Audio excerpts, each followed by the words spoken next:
大家好，我是 Tiny 最近有些朋友过来问我我是直接学习胡迪尼的，还是说坚持使用 CCD 或者是 Blender 今天我就跟大家聊聊这个问题。首先我们要清楚自己的定位，就是我们作为设计师这里我主要聊的还是就是普通的设计师、平面设计师或者是电商公司的这些设计师不是指那些游戏公司或者是特效公司这样的大厂。所以作为我们这种普通牛马，我们首先要明确自己的定位，就是我们实际上只是一个螺丝钉，而且设计师本身就是一个离钱比较远的一个岗位。那么我们在工作中我们追求的应该是什么？追求的应该是效率，就是我们先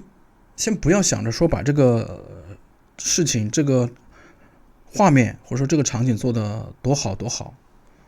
我们首先要做的是够快，只要保证这个出来的这个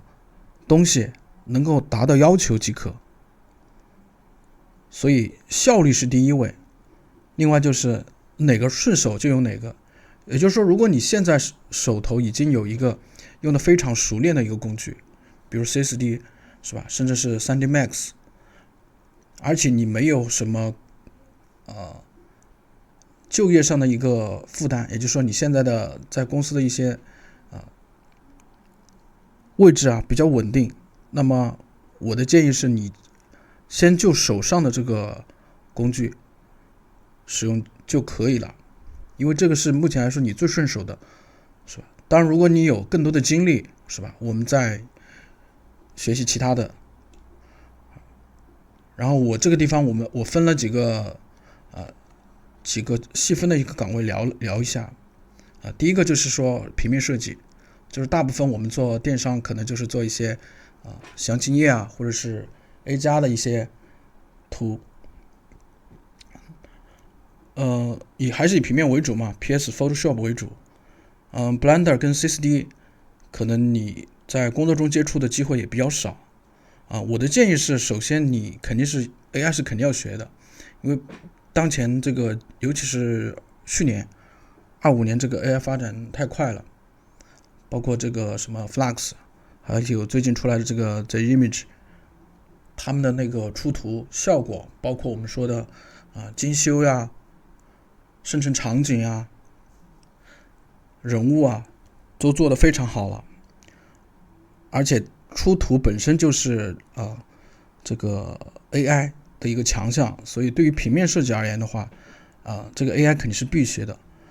至于这个三维的工具 Blender 或者是 CCD 呢，如果你有精力的话是可以接触一下的。我的建议是你可以了解，首先你了解一下它的基本操作，然后材质、灯光逻辑为什么你要知道这个东西呢？包括这个底下讲到这个渲染出图的流程，就是我们说在一些网站，比如说我摩顿或者是Blender 的一些网站，它不是有免费提供一些工程吗？你可以直接下载下来，然后根据了解了它的一些材质、灯光逻辑之后，然后你可以调整一下它的一个灯光调整一下摄像机的一个位置然后得出到一个场景图或者是什么样的一个图片，然后你再做一个平面的一个辅助合成，是吧？当然如果你有更多的精力，是吧，你可以去再研究一下怎么去通过这个 Blender CCD 自己去创建更好的一个场景，是吧？这个是平面设计。第二个的话就是建模师、渲染师，当然这里可能更倾向于就是渲染，因为建模的话在实际的这个工作过程中电商这些建模的机会不是很多，因为很多的产品可能它会提供一些工业模型，但是如果说它没有，它需要你建模的话，这里你使用这个 Blender 和 CCD 都可以作为你的一个渲染工具。建模的话，我首推的还是这个 Plasticity 这个软件的话出来应该是也就是个2年、3年、3、4年的样子吧。虽然这个软件很恶心啊，就是它是印度佬出品的，而且它在刚 1.0 版本的时候我就买了，它当时承诺的很多东西其实都已经反悔了，所以它后面涨价啊，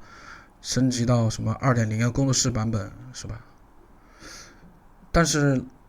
顶不住这个软件确实好用，你可以理解为它是一个简化版的一个犀牛。犀牛的话，我没有学过，但是我是知道这个犀牛的入门它还是有一定难度的。但是这个 PL 塑料城可以说是几天你就能上手，尤其是它做硬表面是真的快，那就是纯布尔是吧？而且它的倒角，它一个非常大的一个优势就是它的一个倒角是很方便，很容易倒角，就不太会出问题，是吧？如果你以电商是吧建模渲染为主的话，那你这个软件我是建议你学一下，因为你几天就能够做一个模型，是吧？然后说作为渲染的话，这两个Blender 跟 CCD 其实都可以Blender 的优势就是它毕竟免费嘛，而且它对于新手是非常友好的怎么个友好呢？就是因为它自带的那个渲染器就是 Cycles， 你可以在相关的一些Blender一些资源网站直接把工程下来，直接打开就能够渲染，是吧？而且你可以通过这个工程学习。这个在 CCD 里面的话就比较麻烦，因为 CCD 它发展的很久，当然了 Blender 也发展很久，主要是 CCD 它商业化更早嘛，所以它有很多的渲染器，这就造成了就是它有渲染器，它毕竟有些是收费的嘛，比如说我们常用的 OC 或者是 Redshift 尽管它有这个我们说的破解版是吧？但是呢，这个东西对于新手而言，它还是有一些入门门槛的，所以你学起来的话，肯定相对而言就如果是从渲染的角度来说，如果你爱钻研，而且你肯花钱，其实如果从学习的渲染的角度，二者是差不多的。但是呢，它的问题是吧？你要选择哪个渲染器？当然，其实 OC 跟 RS 都差不多，包括如果你使用阿诺德也是可以的当然，它有它的一个优势，就是它的一个就业市场。就目前来说的话，市面上它更倾向于选择 CCD 的一个这个工具作为它的一个渲染，不是说 Blender 不行就是如果你 Blender 用的非常好，你同样，因为我们最终我们去面试去工作，他还是以看我们这一行还是以看那个工作的，看那个设计师的一个作品集为主。如果你能使用 Blender 出品非常好的图是吧，产品图场景图呀，那也是没有问题的。只不过你单纯从就业的角度，可能 CCD 它的这方面的一个岗位会多一些，是吧？然后接下来我们就讲那个动画师动画师的话就是比如说广告公司或者是电商公司可能有些动画需求，对吧？包括我们在栏目包装是吧？片头也可能会有这种需求，那肯定是首选是 CCD 这个就大家都公认的，毕竟 CCD 它这个运动图形做的是非常的好，因为非常简单嘛，容易理解，而且容易上手可以说绝大部分动画你都可以使用这个 CCD 达到一个比较酷炫的一个效果。而且它现在 CCD 已经到2026，它的布料系统是已经非常完善了，就是虽然我已经有大概有个2-3年没有怎么用 CCD 了，但是它这个布料系统我是知道，它布料系统当年是2024年还是2023更新之后，这个布料系统就已经做得非常好了，加上近几年的一个粒子跟烟雾是吧，它可以说是能满足大部分的需求除了说我们说要求非常高的一些特写啊、特效呀，或者说粒子量需求特别大的，可能在 4CD 完成不了以外，这 4CD 确实能够满足大部分的要求。然后它另外有一个优势就是它的一个摄像机动画嘛，不停的加空白是吧？然后你去对不同的空白编组的话，它这个摄像机就可控性就非常的高，是吧？所以就目前来说的话，市面上绝大部分的产品跟 CG 动画确实它也是以 CCD 为主， CCD 是目前这个市场里面的一个主力工具。尽管说现在 Blender 确实挺火的，但是市场上还是这个现状。然后从 Blender 来说的话，它优势就很明显了，它的3选2是吧？包括它的一个角色动画都是做得非常好的，是吧？尤其3选2可以说是其他的软件应该是目前来说是比不了的，可能除了 U1 吧。3选2它自带的那个 EV 就非常好用，角色动画就是因为它作为第三方的一个免费工具，很多开发者也设备出了非常好的一些插件，是吧？所以它的角色动画也是做得很好的。另外就是我们说它要做一些比较相对酷炫一点的动画呢，也能完成，就是几何节点嘛。只不过它几何节点它毕竟有一定的上手难度，是吧？学习成本会稍微高一点，它不像 CCD， 基本上你可以说稍微研究个10来分钟20分钟，或者看一个小教程，你就能够直接上手了，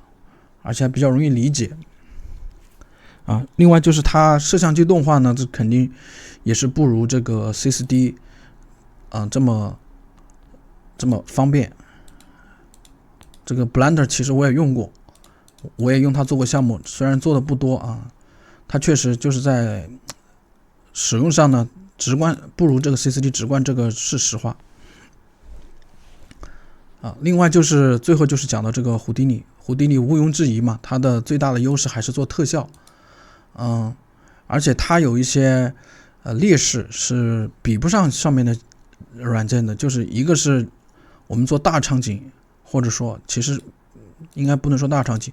就算是小场景，它如果说这个场景当中物体特别多，而且这些物体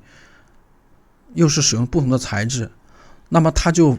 在制作因为我这里涉及到它的一个整体的一个叫什么一条龙制作，就是所有的操作都在里面完成，包括渲染。那么涉及到这个情况的话，那么在渲染的时候呢，就非常的不方便。给材质的话，是吧？你要做材质球什么的呀，然后分组呀之类的，它的直观就比不上上面这两个软件了。当然这种情况就是不多，确实不多，在实际的工作中，是吧？我在实际的工作中可能也就可能目前来说也就遇到不到3次吧，但是这确实是它的一个劣势。另外一个就是复杂摄像机动画呢，怎么说呢？我觉得它跟 Blender 差不多，因为其实如果你熟悉了它的一套逻辑，它其实也能完成复杂动画，是吧？就是目前我的使用经验来说的话，我可能因为胡迪尼我最近这几年用的非常多，所以我对它的一个熟悉度是比 Blender 要高一些，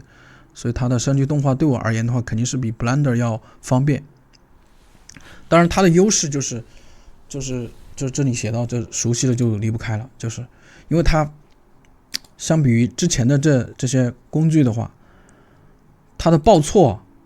跟秒退是很少的，就算它出现一些报错或者是秒退，你基本上你能够知道为什么出现这种情况。你比如说你在模拟或者是你在使用比较多的就是我们说 VDB 是吧？ VDB 那个包 mesh 把一个模型变得更加顺滑嘛，你都会知道这种情况一般都是内存不够用了，是吧？它莫名其妙的秒退是很少的，真的是非常的少，不像上面这两个软件，你可能用着就突然间就报错呀，是吧？或者直接像 Blender 就容易直接关了，你也搞不出清什么情况。然后第二个就是它的一个修改方便嘛，这个我在我的之前的教程里面讲过，就是你做一个特效，或者说就简单来说的话，你像那个甜甜圈是吧？你搭建了一个比较标准的一个甜甜圈，就是一个圆形的，对不对？你需要修改它的形状，比如说改成一个文字啊、字母啊、A 呀、B 呀，基本上你只需要改几个参数就可以了。但是如果你是在上面这2个软件去完成这个操作的话，那你可能就要从头到尾把整个流程再重新走一遍，包括这个特效嘛，就是你如果是做一个特效是吧，一个场景里面这个特效这个你曾经用过，曾经用这种这套节点去搭建过，那你在下个场景里面你基本上你把整个场景复制过来，然后也是稍微适配一下，修改其中的很少的一些参数就可以那个了。就是包括我们说做特效做特效它最麻烦的就是第一次搭建。比如说你现在做了一个怎么说呢，就是做了一个布料或者是一个什么之类的，然后甲方让你改一下，或者是稍微调整一下速度什么之类的，是吧？改起来是非常快的。它除了第一次搭建的时候确实要花点时间以外，你后面的复用包括2次、3次、4次修改太快了，这是它的一个很大的优势，所以就造成了就是当你熟悉这个工具之后，你就不愿意使用其他的工具了，这是它的优势。当然它的劣势就非常明显了，它的入门难度太高了，它这个学习曲线太陡峭了，是吧？你前面入门要花很多的时间，很容易就在第一关就劝退，是吧？然后最后我要讲到的就是这个 AI 确实这个尤其是我们干设计师这行，这个东西真是避免不了的，因为 AI 出现确实对我们这个视觉设计这一块影响是非常大的，尤其是25年嘛，这个发展是吧？这个万象包括这些最近出来的这个 Nano Banana 这些，是吧？它这个效果确实很惊人，而且速度又非常的快。包括我讲，就是我在去年上半年的时候，我们做这个项目的时候，它其实就已经用到了 AI。你看它在第一个镜头跟第二个镜头中间，它实际上就是做了一个 AI 的一个过渡。这还是去年上半年的一个叫什么？我们做在 TVC 一个商业级项目当中就已经有这种运用了，对吧？